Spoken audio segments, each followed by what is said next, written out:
Welcome, UCL fans, and more specifically, Manchester Magnezone fans. I'm Nintendo Fanatic 64, and I'm here to bring my own draft analysis video for the United Championship League Season 2 team, the Manchester Magnezones, obviously.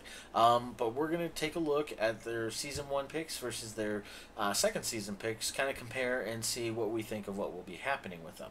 If you do enjoy this video, please leave it a thumbs up. Also, let me know down in the comments section who you believe will be the MVP for Season 2 on the Manchester Magnezones team. So let's go ahead and start taking a look at what they had from Season 1.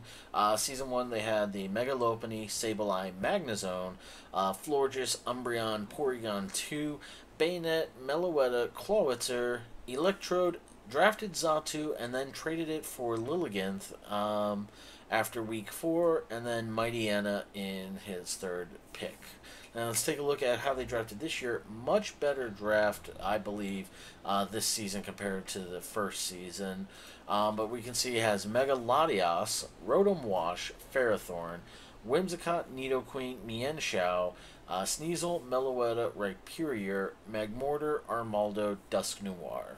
So definitely, like a almost night and day looking at it. Like on paper, it doesn't look bad from his first season, with what he drafted. Had a lot of different mons. The only ones he did not use, of course, was Bayonet, which, was an interesting choice on that part. But, what he wanted to do, that's what he drafted. If he didn't want to use it, he didn't have to. They don't have to use all 12 of the mons that they do draft, of course. Of course, though, as you can see with the Manchester Magnezones, had the worst record in the UCL in Season 1. Now, this is all for fun, of course, so, and in the first season was all learning experience, Most of these people are not, Wi-Fi battlers. A lot of these people are just Let's Players, that are having fun doing, doing semi-competitive battles. So, nothing that needs to be taken too seriously. I'm sure he's going to come back and definitely do a lot better this time around, learn from his mistakes, and make it better. So, I mean, started off with Latias, round 1 draft pick, very unique. And then went and got the Rotom Wash as well, very nice for him. Ferrothorn, I like Ferrothorn personally as a Pokemon, with can set up spikes. You can also try to run it offensively. I've tried, I don't think I've ever successfully done, but I've tried to run like a cursed Gyro Ball set, since Gyro Ball's powered up the slower you are, and Curse, builds up your attack, and it's a physical attack. So, I mean, I don't know if it's a thing. If somebody out there has tried it successfully, let me know. But I know it's usually run for using things like setting up spikes or stealth rocks. It has usually run with Iron Barb's Rocky Helmet, which is always nice. Sometimes runs with leftovers. I've heard like of subsets that you can run with it, so it'll be nice. Whimsicott, an interesting choice. It's got Prankster. It's a fairy type as well as a grass type, so will definitely be pretty nice to see.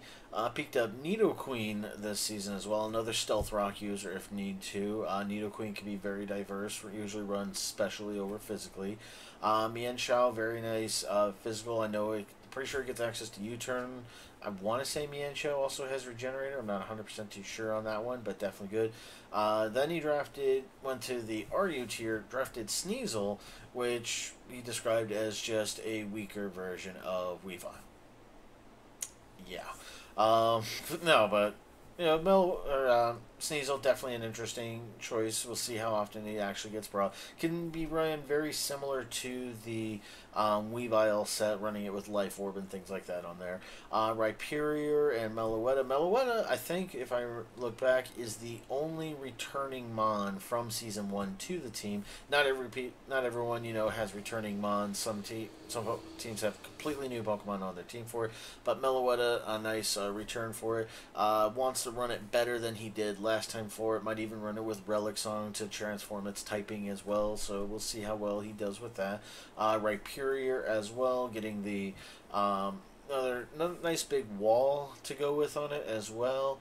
Magmortar definitely is an interesting one. Can learn things such as, like, I think it can learn Psychic, Thunderbolts, in addition to like Flamethrower or Fire Blast, however you want to run that.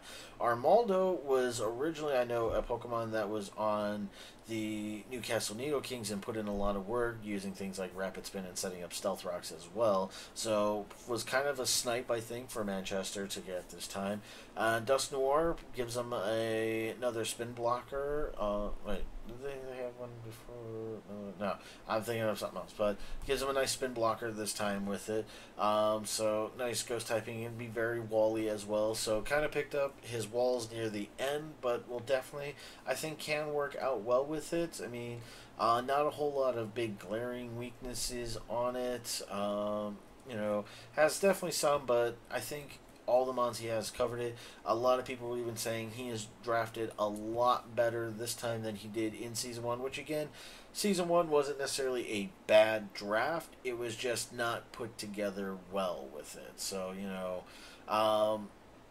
like his most offensive mon from it was his Clawitzer and his Magnezone, each getting 9 kills during the season for it. Can definitely be brought better. Megalopony this season I know was drafted by I believe the Pittsburgh Pichu, so it'll be interesting to see how well they would try to run with it this time. Didn't bring like I said, didn't bring Bandit, which could have been a downfall with them going into the season, because didn't have a lot of could have done a lot with ghost types. He also did not have anyone that could really get rid of hazards, nor did he have a lot of mons that can actually set up hazards on his side as well. And then the only thing that helped him out was his Zatu, which does, I believe, get magic bounce, so could have just bounced back any thing that was sent to him, but ended up trading it away. I think that could have been a more valuable mon had he kept it around as well.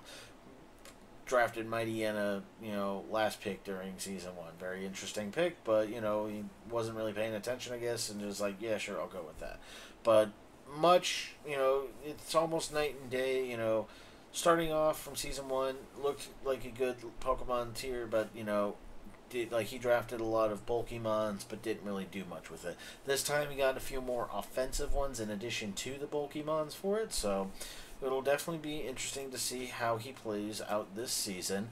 But, again, let me know down below how you think they're going to do, if they're going to have a repeat performance from Season 1, or you think they're going to actually do a lot better. I mean, they can really only go up from where they're at now. So, good luck to... what is it? Faint Attacks and the Manchester Magnezones. I wish him the best of luck. Of course, I believe he did his own draft analysis video, which I will have linked down in the description below as well. But thank you all very much for watching, and thank you for checking this out. If you do like it, like I said, just leave a thumbs up and let me know what you think. But you all have yourselves a good day. Take care. Goodbye.